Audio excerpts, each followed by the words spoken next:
سلامتی ہے ان آنکھوں پہ جو ہدایت پہ نظریں جمائے بیٹھی ہیں، ان کانوں پہ جو ذکر خیر کے منتظر رہتے ہیں، اور ان قدموں پہ جو ہدایت کی راہ پہ گامزن ہیں۔ السلام علیکم ورحمۃ اللہ وبرکاتہ۔ تمام تعریفیں خدائے بزرگ و برتر کے لیے جو واحد لا شریک ہے، نہ کوئی ثانی ہے نہ کوئی ہمسر ہے۔ درود لا محدود محبوب رب الودود، راحت العاشقین مراد المشتاقین حضرت محمد مصطفیٰ، آپ کی آل پاک، آپ کے جانثار انصار اور اصحاب پر۔ ذرمن آپ دیکھ رہے ہیں الف لام میم، میں آپ کا میزبان محمد اویس ربانی تہہ دل سے آپ کو کہتا ہوں خوش آمدید۔ ایک ایسا مہینہ کہ جس کی برکتیں زیادہ ہیں، جس کو خود ایک نعمت قرار دیا گیا ہے۔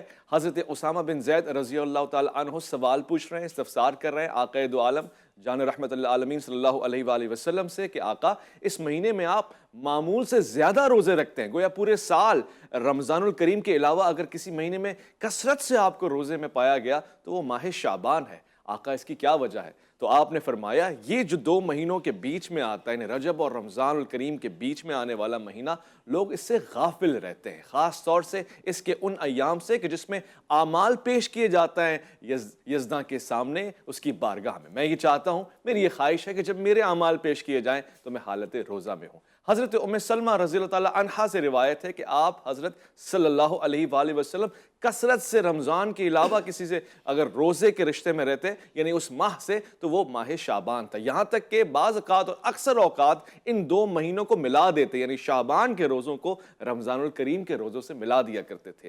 ان کی راتوں میں آپ کی عبادتیں کثرت سے ہو جاتی تھیں، یہاں تک کہ سفر میں بھی خاص اہتمام کیا کرتے تھے آپ۔ شعبان کی تاکید آپ نے فرمائی ہے، یہ تک کہہ دیا کہ یہ میرا مہینہ ہے، مجھے اس سے پیار ہے۔ کیوں؟ کس لیے؟ یہ جو شعبان گزر رہا ہے، جو رمضان سے ملائے گا، اس میں آپ کے لیے کیا ہے؟ کون سی ایسی باتیں ہیں جن کا جاننا آپ کے لیے ضروری ہے؟ آج اس پروگرام میں اس پہ ذرا سا ہم کوشش کریں کہ روشنی ڈالیں اور بہت کچھ نکال سکیں۔ میں آج کے اس پروگرام میں خوش آمدید کرنا چاہتا ہوں، بہت ہی اچھی گفتگو فرماتے ہیں۔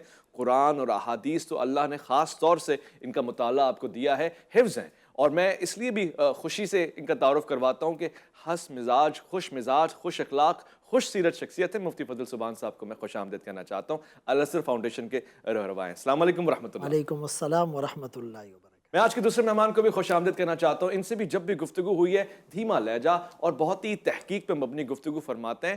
اس وقت جتنے سارے علماء ہمارے پروگرام میں تشریف لے کر آتے ہیں، ان سے خاص انسیت بھی ہے، محبت بھی ہے، اور ہمیشہ سے آپ کی شفقت ہم پہ جاری و ساری رہتی ہے۔ علامہ شبیر الحسن طاہری صاحب کو خوش آمدید کرنا چاہتا ہوں۔ السلام علیکم ورحمۃ اللہ۔ وعلیکم السلام ورحمۃ اللہ وبرکاتہ۔ مطلب اس مہینے کی کیا کیا عظمتیں ہیں، کیا کیا برکتیں ہیں، کیا کیا فیوز ہیں جن سے ہم اکثر و بیشتر غافل رہتے ہیں، اور اگر ہمیں پتہ لگ جائے تو ہم اس سے استفادہ کریں؟ ماہ شعبان کی نحمدہ و نصلی علی رسولہ الکریم۔ شعبان اور رمضان کی تیاری گویا کہ رجب سے شروع ہو چکی تھی۔ رسول اللہ صلی اللہ علیہ وسلم نے دعا فرمائی، اللہم بارک لنا فی رجب و شعبان و بلغنا رمضان۔ اللہ رجب اور شعبان میں برکت ڈال اور ہمیں رمضان تک پہنچا۔ دوسری دعا جو رسول اللہ صلی اللہ علیہ وسلم سے ثابت ہے، اللہم سلمنی لرمضان وسلم رمضان لی۔ اے اللہ ہمیں رمضان تک صحیح سالم رکھ اور رمضان کو ہمارے لیے صحیح سالم رکھ۔ اکابر کے بارے میں، اسلاف کے بارے میں آتا ہے کہ رمضان المبارک سے 6 مہینے پہلے رو رو کر دعائیں مانگتے، اے اللہ رمضان کا مہینہ نصیب ہو جائے، اور رمضان میں بھرپور عبادت کے بعد 6 مہینے تک روتے رہتے کہ رمضان کا حق ادا نہیں کر سکے۔ گویا کہ پورا سال ان کا محور رمضان المبارک کے فضائل رہتے۔ شعبان رسول اللہ صلی اللہ علیہ وسلم سب سے زیادہ رمضان کے علاوہ اگر کسی مہینے میں روزے رکھتے تو وہ شعبان کا مہینہ ہوتا۔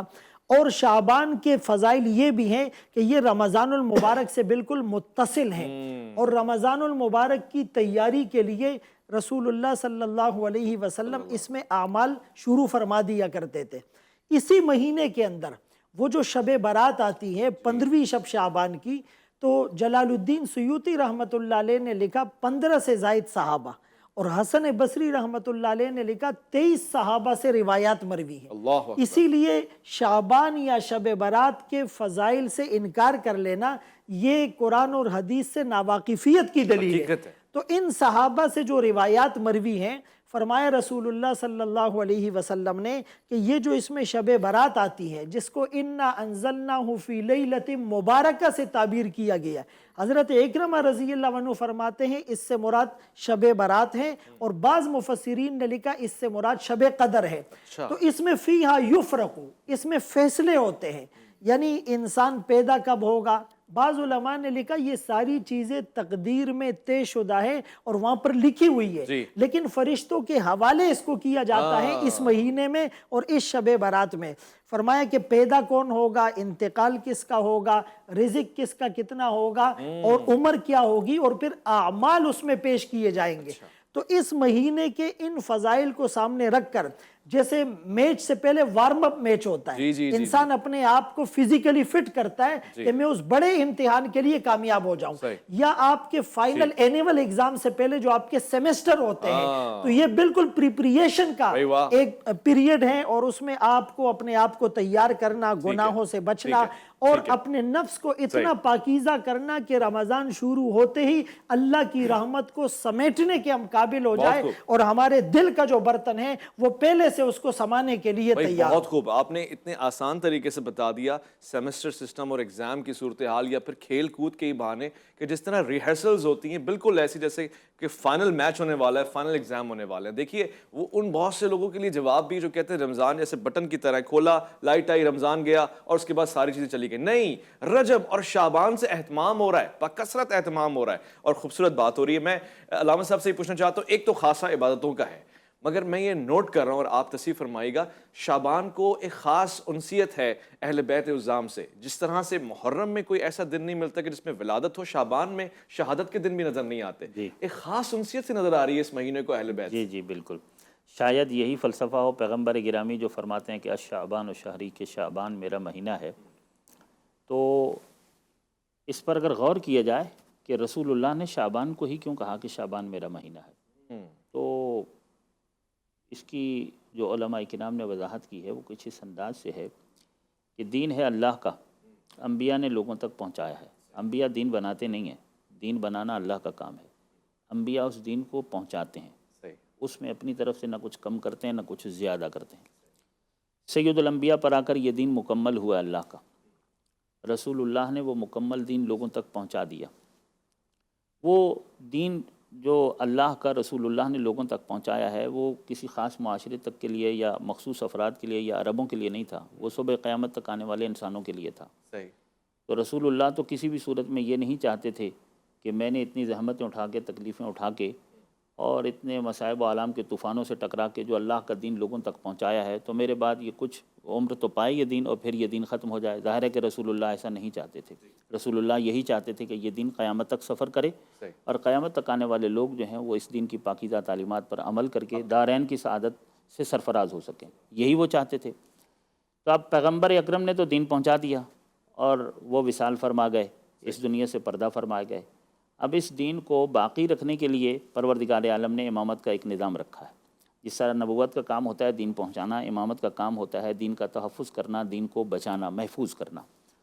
تو کربلا میں جن ہستیوں نے دین کو بچایا ہے ان میں سے اکثر کی ولادت جو خاندان بنو ہاشم سے ہیں ماہ شعبان میں ہوئی ہے۔ امام حسین علیہ السلام کی جو ولادت ہے وہ ماہ شعبان میں ہے۔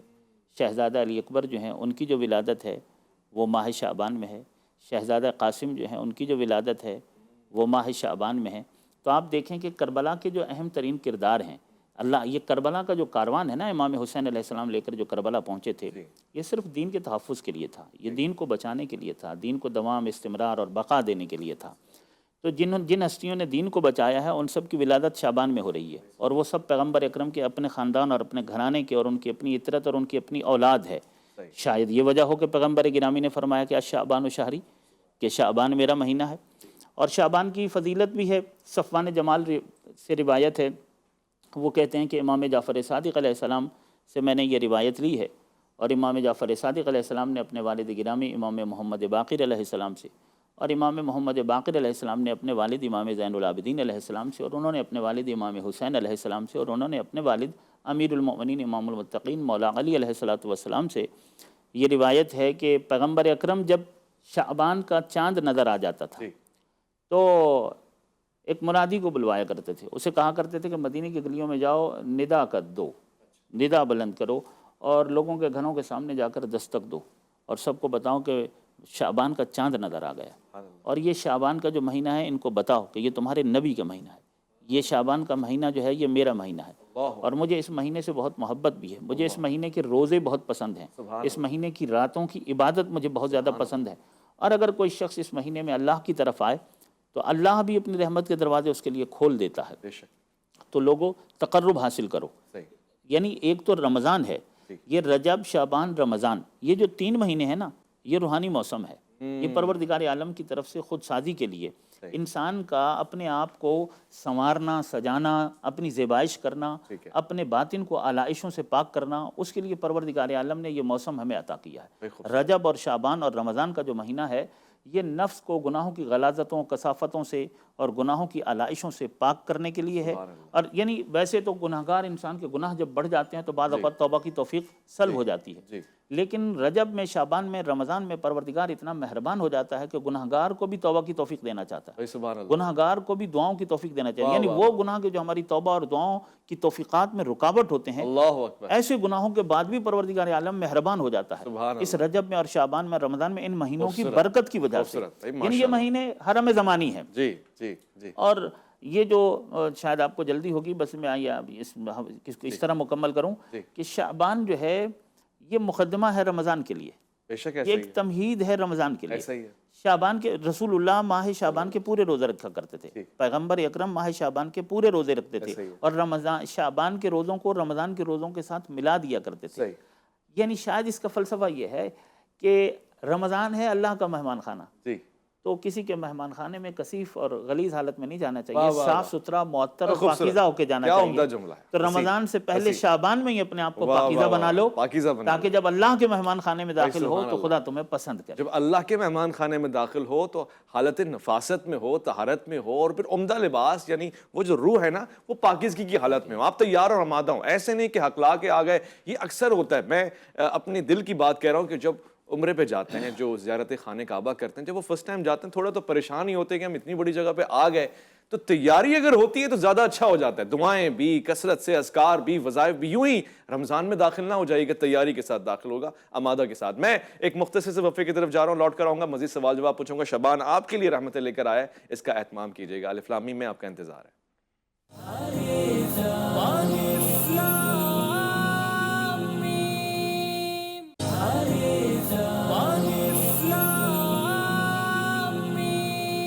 الف لام میم میں خوش آمدید کہوں گا آپ کو۔ احادیث میں نے آپ کے سامنے رکھی ہے جن میں سے اگر میں تفسیر پیش کروں، ایک مختصر سا سوال میں مفتی فضل سبحان صاحب سے پوچھنا چاہتا ہوں جو میں اب تک نہیں سمجھ سکا۔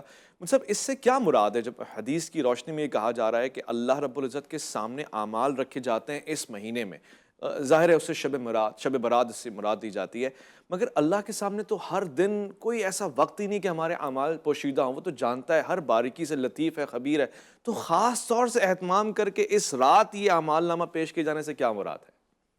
دیکھیں، بنیادی طور پر اللہ کے علم میں تو یہ ساری باتیں پہلے سے ہیں، علم ازلی ہے، لیکن فرشتوں کے جو حوالے کیا جاتا ہے نا، تو وہ یہ مہینہ ہے اور اس میں جو شب برات ہے وہ ہے۔ بنیادی طور پر جیسے بات چل رہی ہے کہ رمضان المبارک کا مقدمہ شعبان ہے، جیسے ایک آدمی بغیر طہارت کے مسجد میں نہیں جا سکتا، بغیر طہارت کے وہ قرآن کو، مصحف کو ہاتھ نہیں لگا سکتا، لا یمسہ الا المطہرون۔ اسی طرح گناہوں کی حالت میں انسان جنت میں داخل نہیں ہو سکتا جب تک وہ گناہوں کی سزا بھگت نہ لے یا اللہ پاک اس کو معاف نہ کر دے، اور آخری جہنمی کو جب جہنم سے نکالا جائے گا تو نہر الحیات میں اسے غوطہ دیا جائے گا اور وہ گناہوں سے پاک صاف ہو کر جنت میں جائے گا۔ چونکہ جنت میں لا یسمعون فیہا لغوا ولا تأثیما الا قیلا سلاما سلاما، وہاں تو گناہ کی، لغو کی کوئی بات، شور شرابہ نہیں ہوگا، وہاں تو امن، سلامتی، چین، سکون، راحت، خوشحالی ہوگی۔ ادخلوها بسلام آمنین والملائکۃ یدخلون علیہم من کل باب سلام علیکم بما صبرتم تحیتہم فیہا سلام۔ یہ ساری باتیں سلامتی کی ہوگی، سلام قول من رب الرحیم، سلام قولا من رب الرحیم، جزاک اللہ۔ تو اسی طرح اس شعبان کے اندر بھی فرشتوں کی یہ چیز حوالے کر دی جاتی ہیں کہ ان کی روحیں قبض کرنی ہے. اللہ کے تو علم میں تھا لیکن فرشتوں کو چیز حوالے کی جا رہی ہے، اور انسانوں کو تھوڑا سا موٹیویٹ کیا جا رہا ہے کہ وہ اس مہینے کے اندر زیادہ ایکسرسائز کرے اور زیادہ عبادات کرے، اللہ کو راضی کرنے کی زیادہ کوشش کرے.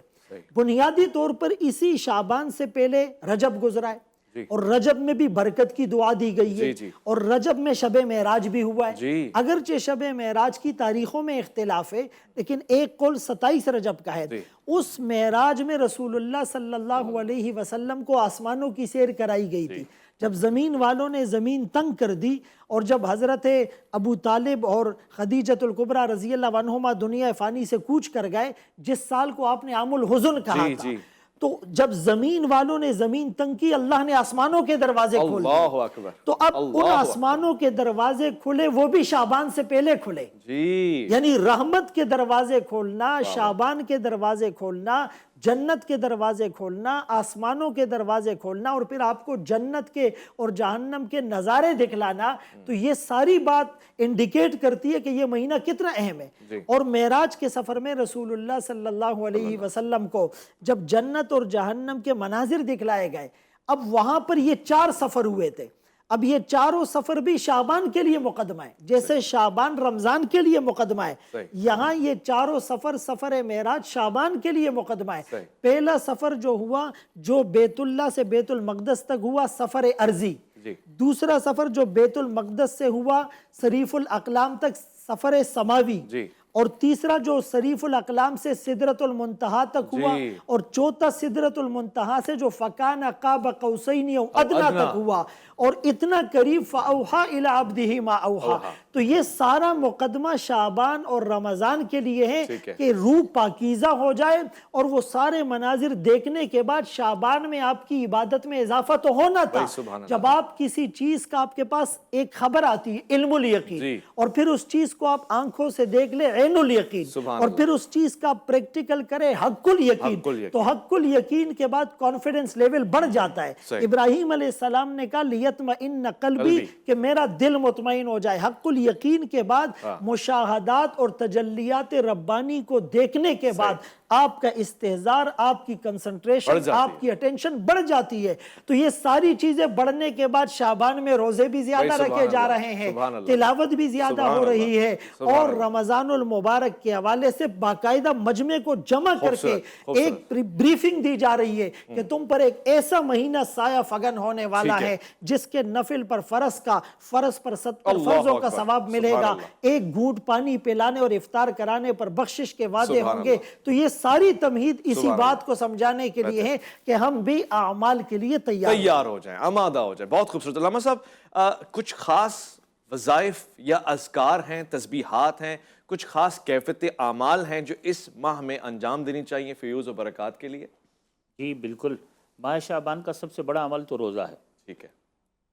اس طرح کے پہلے بھی عرض کیا کہ سید الانبیاء سرکار دو عالم صلی اللہ علیہ وآلہ وسلم اس مہینے کے تمام دنوں میں روزہ رکھتے تھے، اور وہ یہی فرماتے تھے کہ اس مہینے کے روزوں کو رمضان کے روزوں سے ملا دینا چاہیے. شعبان کے روزے فرض نہیں ہیں، لازم نہیں ہے، واجب نہیں ہے، لیکن یہ ہے کہ سنت ہیں، مستحب ہیں، اور ان کا اجر و ثواب بہت زیادہ ہے. اچھا، جس طرح رمضان میں نیک اعمال ہم انجام دیتے ہیں تو نیکی کا جو ثواب ہے وہ عام مہینوں کی نسبت یا عام دنوں کی نسبت بہت زیادہ ہو جاتا ہے.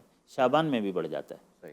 شعبان میں بھی یہ کہ یہ عام دنوں میں ہم صدقہ دے رہے ہیں یا عام دنوں میں ہم کوئی 2 رکعت نماز پڑھ رہے ہیں یا کوئی دعا پڑھ رہے ہیں تو اس کا جو ثواب ہے شعبان میں اتنا ہی ثواب نہیں ہے. اچھا. شعبان میں ہر نیک عمل کا ثواب بڑھ جاتا ہے. کتنا بڑھتا ہے؟ یہ ہمارے ہاں کی روایات کے مطابق، ویسے تو مفتی صاحب نے درست کہا، 70 گنا کا جو اجر و ثواب ہے یہ شعبان کے لیے. اچھا. ہاں، کہ یعنی کہ اگر کوئی عمل، کوئی بھی نیک عمل آپ شعبان میں جب کرتے ہیں، وہی صدقہ عام دنوں میں جو آپ دیتے ہیں وہی صدقہ شعبان میں دیں گے تو اس کا اب اجر 70 گنا بڑھ جائے گا. بھائی ماشاءاللہ. نماز کا اجر 70 گنا بڑھ جائے گا. دعا کا اجر ثواب 70 گنا بڑھ جائے گا. قرآن کی تلاوت کریں گے تو اس کا اجر اور ثواب 70 گنا بڑھ جائے گا شعبان کے مہینے میں. جی ہاں. اور اگر میں غلط نہیں تو 70 سے بھی مراد کثرت کا صیغہ کثرت ہے. اور رمضان کا تو یہ ہے کہ رمضان میں روایات میں آیا ہے کہ روزہ رکھ کر اگر کوئی شخص سانس بھی لیتا ہے تو اس کی ایک سانس پر ایک تسبیح کا ثواب ہے. اللہ اکبر. ایک تسبیح میں کتنا ثواب ہے؟ اللہ. جب معصوم سے پوچھا گیا کہ ایک تسبیح میں کتنا ثواب ہے تو امام فرماتے ہیں کہ ایک تسبیح جو ہے اس کا ثواب 1000 رکعت نوافل سے زیادہ ہے. یعنی نوافل نماز جو ہم پڑھتے ہیں 1000 رکعت، اس سے ایک تسبیح، یہ جو تسبیح معمولاً نماز کے بعد جو پڑھی جاتی ہے جس میں 34 مرتبہ اللہ اکبر ہے، پھر 33 مرتبہ الحمدللہ، پھر 33 مرتبہ سبحان اللہ ہے، اس ایک تسبیح کا جو ثواب ہے وہ عام دنوں میں بھی 1000 رکعت نماز سے زیادہ ہے. اچھا، اب رمضان میں سانس پر ہی ایک تسبیح کا ثواب مل رہا ہے، اللہ اکبر. تو وہ تو 70 گنا سے کئی گنا بڑھ گیا نا معاملہ وہاں. تو شعبان میں کوئی بھی نیک عمل ہم کریں گے اگر، تو اس کا ثواب 70 گنا بڑھ جاتا ہے. اور اس کا سب سے بہترین عمل ماہ شعبان کا جو ہے وہ روزہ ہے، اور اس کے بعد پھر صدقہ ہے. اور خاص طور پر شعبان کے جو ابتدائی 3 دن ہیں ان کے روزے کی اور بھی زیادہ فضیلت ہے، اور آخر کے جو 3 دن ہیں، یعنی ویسے تو پورے شعبان کے روزوں کی فضیلت ہے، لیکن پھر شروع کے 3 دنوں کی اور نیمہ شعبان کی اور آخر کے 3 دنوں کی، ان کی جو فضیلت ہے وہ باقی دنوں سے بھی زیادہ ہے. بہت خوب. اچھا، اسی طریقے سے دعائیں ہیں جو شیخ عباس قمی نے مفاتیح الجنان میں لکھی ہیں. ہر دن کی دعا ہے، وہ مفاتیح الجنان سے استفادہ کرنا چاہیے اور ہر دن کی اس دعا کی تلاوت کرنی چاہیے. اسی طریقے سے کچھ خاص اعمال ہیں، اوراد ہیں، وظائف ہیں، اور قرآن مجید کی تلاوت ہے. الغرض جتنے بھی نیک اعمال انسان کرے گا ہر عمل پر 70 گنا بڑھ کر اجر ملے گا. اور یہ تقوی حاصل کرنے کا مہینہ ہے، تزکیہ کا مہینہ ہے، اپنے نفس کو پاکیزہ بنانے کا اور خود سازی کا مہینہ ہے. شعبان کا جو مہینہ ہے یہ اپنے آپ کو الہی مہمان خانے کے لیے تیار، آمادہ، آراستہ کرنے کا مہینہ ہے، اپنی زیبائش کرنے کا، اپنے آپ کو سنوارنے سجانے کا، معطر کرنے کا مہینہ ہے. یعنی انسان جب الہی مہمان خانے میں جائے تو اس کا استقبال ہو، اسے قبول کیا جائے، اسے پسند کیا جائے. دیکھیں، اگر ہمیں کوئی دعوت دیتا ہے تو ہمارا میزبان جتنا وی آئی پی ہوتا ہے ہم کوشش کرتے ہیں اسی کی شان کے مطابق بن ٹھن کے جائیں، تیار ہو کے جائیں.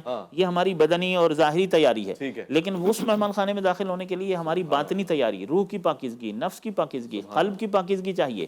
گناہوں کے علائشوں سے اپنے آپ کو پاک کرنا ہے. میں علامہ صاحب آپ کی باتوں میں اتنی مجھے کیفیت محسوس ہو رہی ہے کہ میرا دل کر رہا ہے جسارت کر کے پوچھ لوں کہ جہاں اجر و ثواب بڑھ رہا ہے وہاں پر ذخیرہ اندوز جو ذخیرہ اندوزی کرنے کی تیاری کر رہے ہیں آنے والے رمضان کریم کے لیے، ان کے لیے سخت وعید بھی بڑھ رہی ہے، عذاب بھی بڑھ رہا ہے. میں جب لوٹ کر آؤں گا وفی کی طرف جا رہا ہوں یہ سوال پوچھوں گا، لازمی پوچھوں گا، آپ کا انتظار رہے گا.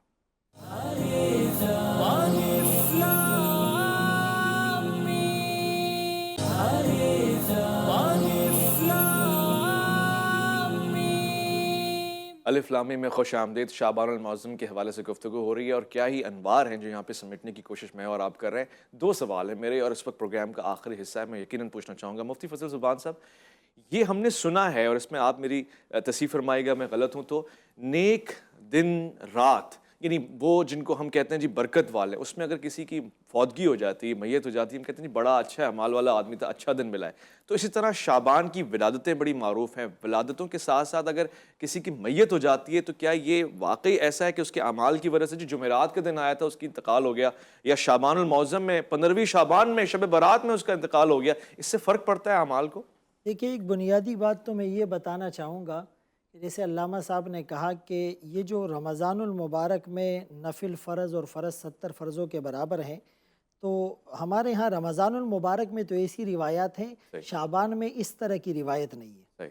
دوسری بات یہ جو پورا مہینہ روزے رکھنے کی بات ہے تو اس میں 2 طرح کی روایت ہے. ایک روایت حضرت عائشہ رضی اللہ عنہا روایت کرتی ہے جو ترمذی، ابن ماجہ اور ابو داؤد میں ہے کہ فرمایا اللہ کے رسول صلی اللہ علیہ وسلم نے جب نصف شعبان کا مہینہ گزر جائے تو روزے نہ رکھو. اچھا.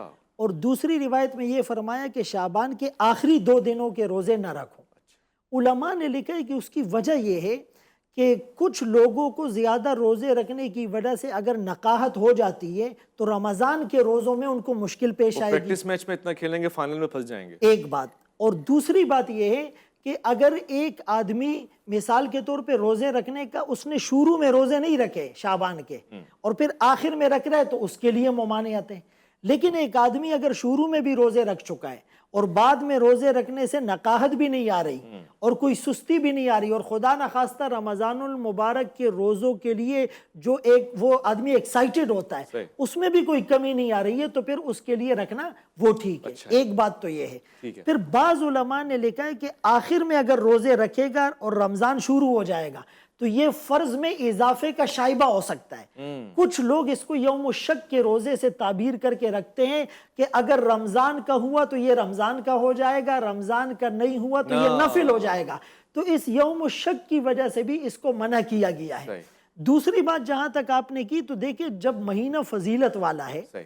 یا کوئی مقام فضیلت والا ہے یا کوئی صاحب نسبت ہے، صحیح۔ تو وہاں ولادت بھی فائدہ دیتی ہے اور وہاں پر انتقال ہو جانا بھی فائدہ دیتا ہے۔ واہ سبحان اللہ کی رحمت تو معاف کرنے کے بہانے ڈھونڈتی ہے۔ واہ واہ۔ واہ تیرے کرم سے اے کریم کون سی شے ملی نہیں، جھولی ہی میری تنگ ہے تیرے یہاں کمی نہیں۔ تو یہاں پر بھی یعنی اس کی ولادت اور اس کا انتقال ہو جانا شعبان میں، رمضان میں، جمعے میں، شب جمعہ میں، ربیع الاول میں، وہ اس کو بالکل فائدہ دیتا ہے، لیکن وہ اللہ کی ثوابدید پر ہے۔ ایک آدمی اگر بہت گناہگار تھا اور مثال کے طور پہ شرک کے اندر یا اس طرح کبیرہ گناہوں کا وہ مرتکب تھا، تو صرف اس بحاف پر کہ اس دن میں انتقال ہو گیا اور اس کے وہ گناہ معاف ہو جائیں گے، ایسا نہیں ہے، چونکہ وہ حدیث تو بالکل صریح نص سے ثابت ہے کہ 7 قسم کے لوگوں کی بخشش شب برات میں اور شب معراج میں بھی نہیں ہوتی، اور ان میں سے کون ہے؟ والدین کا نافرمان، دل میں کینہ رکھنے والا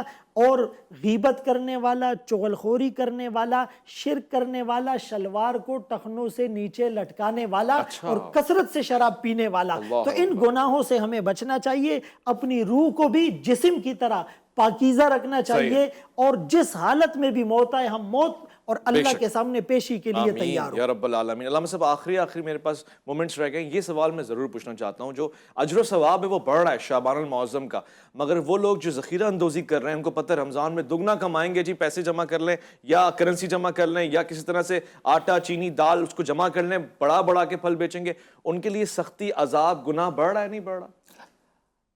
ہر نیک عمل پر اللہ کی بارگاہ میں اجر ہے اور ثواب ہے، اور ہر گناہ پر ظاہر ہے کہ سزا ہے اور عذاب ہے، مگر امام جعفر صادق علیہ السلام سے روایت ہے کہ جن دنوں اور جن راتوں میں نیک اعمال کا ثواب زیادہ ہوتا ہے، ان ایام اور ان اوقات میں کسی بھی گناہ کی سزا اور اس کا عذاب بھی زیادہ سخت ہوتا ہے، اللہ اکبر، بلکہ اس گناہ کی بخشش زیادہ مشکل ہو جاتی ہے۔ یعنی جہاں نیکی کا اجر زیادہ ہے، جیسے شب جمعہ ہے، شب برات ہے، شب قدر ہے، شب معراج ہے، اب یہاں نیک اعمال کا ثواب بہت زیادہ ہے نا، تو ان ایسی راتوں میں گناہ کا عذاب بھی زیادہ ہے۔ خدا کے بندے، ان راتوں میں بھی خدا یاد نہیں ہے، اللہ اکبر، ان راتوں میں بھی اللہ یاد نہیں آ رہا، یعنی پورا سال بھی خدا یاد نہیں ہے، شب برات میں بھی یاد نہیں ہے، شب قدر میں بھی یاد نہیں ہے، شب معراج میں بھی یاد نہیں ہے، پورا سال تم غافل، تم نے شیطان کی پیروی کی ہے، تمہیں شعبان اور رمضان میں بھی خدا یاد نہیں ہے، دین یاد نہیں ہے، تم قرآن و سنت سے غافل ہو، اللہ سے غافل ہو، تو ظاہر ہے کہ وہ بنتا ہے، اس پر عذاب زیادہ ہوگا۔ لہٰذا یہ اس چینل کے ذریعے سے ضرور پیغام جانا چاہیے۔ اچھا، ذخیرہ اندوزی تو کرنی نہیں چاہیے، نہیں کرنی چاہیے، اس کی اسلام اجازت ہی نہیں دیتا ہے، ذخیرہ اندوزی اسلام میں جائز ہی نہیں ہے، اس سے دوسروں کے حقوق جو ہیں وہ سلب ہوتے ہیں، حق تلفی ہوتی ہے، اسی لیے تو سارا جو نظام ہے وہ خراب ہو جاتا ہے، ایسا ہی ہے، اور یہ اتنی جو قیمتیں بڑھ جاتی ہیں اور جو مسائل پیدا ہو جاتے ہیں اور جو مشکلات پیدا ہوتی ہیں وہ اسی وجہ سے ہوتی ہیں، ذخیرہ اندوزی۔ اچھا، یہ توکل کے بھی خلاف ہے، جب بھروسہ اگر خدا کی ذات پر بھروسہ ہے کہ وہ میرا خالق اور مالک ہے اور اس نے مجھے پیدا کیا اور وہی مجھے رزق دینے والا ہے، تو پھر یہ کام نہیں کرنا چاہیے، اور اس کی قطعاً اسلام میں اور قرآن میں اور سیرت اہل بیت میں اور سنت رسول اللہ میں اجازت نہیں ہے۔ شعبان اور رمضان میں عام دنوں میں بھی گناہ ہے، لیکن ان مہینوں میں اور زیادہ سخت گناہ ہے۔ عجیب بات ہے کہ غیر مسلم معاشروں کے اندر مسلمانوں کے ساتھ ان مہینوں میں رعایت کی جا رہی ہوتی ہے، اور مسلمان معاشروں کے اندر مسلمان ایک دوسرے کو رعایت دینے کے لیے تیار نہیں ہوتے، لہذا مسلمانوں کو چاہیے، یعنی ایک شخص ہمارے علم میں ایسا آیا ہے کہ وہ اسلام سے کفر کی طرف چلا گیا۔ بھائی اسلام میں کیا کمی نظر آئی؟ کیا اسلام تو صحیح ہے، ساری خرابیاں مسلمانوں میں ہیں؟ اب مجھے بتائیے، ہمیں ایسا مسلمان نہیں ہونا چاہیے کہ لوگ ہماری وجہ سے کافر ہو جائیں، ہمیں ایسا مسلمان ہونا چاہیے کہ لوگ ہماری وجہ سے اسلام کی طرف آئیں۔ کیا بات ہے، خوبصورت، بہت بہت شکریہ علامہ شبیر حسن طاہر آپ کا، مفتی فضل سبحان صاحب آپ کا بہت بہت شکریہ، آپ نے قیمتی وقت اور معلومات ہمیں پہنچائی ہیں۔ میں خواتین و حضرات اذان من آپ سے بھی یہ کہوں گا، شکریہ، آپ نے اگر تیاری کر لی ہے تو کوئی بات نہیں، یہ تو اچھی بات ہے، اور اگر نہیں کی ہے تو ابھی بات ہے، وقت ہے، مہلت ہے، ساعتیں ہیں، تیاری کر لیں سعادتیں سمیٹنے کے لیے۔ رمضان الکریم آ رہا ہے، ابھی تو استقبال آپ نے رمضان کا کرنا ہے، مگر تیار ہو جائیں، شعبان کو رمضان سمجھتے ہوئے استقبال کریں۔ یہ آقا نامدار، فخر موجودات، مقصود کائنات، خاتم الانبیاء، رحمت للعالمین صلی اللہ علیہ وآلہ وسلم کا مہینہ ہے۔ ایسے جیسے آپ عاشق نبی ہونے کا اظہار فرماتے ہیں، یہاں پہ عشق کی ضرورت ہے، اعمال کا، اور خاص طور سے محبتوں کا نذرانہ پیش فرمائیں کہ آقا اس مہینے کو جو آپ نے اللہ رب العزت سے ہمارے لیے لیا، اس میں تو ہم نے کرنا ہی اپنے واجبات اور فرائض پورے، مگر اس مہینے میں بھی ہم نے کوشش کرنی حد سے زیادہ نکلے، ہماری حدیں بہت چھوٹی چھوٹی ہیں۔ لوٹ کر آئیں گے گے انشاءاللہ ایک اور پروگرام میں آپ کے سامنے. میں محمد اویس ربانی آپ سے اجازت کا طلبگار ہوں. اپنا خیال رکھیے گا, اپنے سے بڑھ کے خیال رکھیے گا ملک پاکستان کا, اللہ کے فرمان کا. اللہ کی امان میں.